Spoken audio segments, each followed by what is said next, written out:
Hello guys, welcome back to my channel. Today I am going to explain about how to enable Haptic keyboard in iOS 16. I'll explain the step-by-step process. Please keep watch on this video.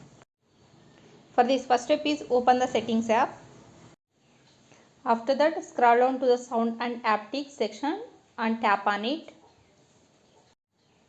Then the keyboard feedback session is where you will turn on or off sounds and haptics.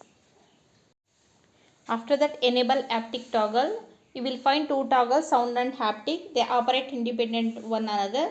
While keyboard sounds obey your iPhone silent mode switch, haptics do not. They are always enabled as long the toggle is set in the settings app. The subtle and distinct ticks from the Haptic engine add a great tactile feel typing on your iPhone, and you may find that even if you used the keyboard sounds in the past, turning on haptics gives you the feedback you crave without the noise.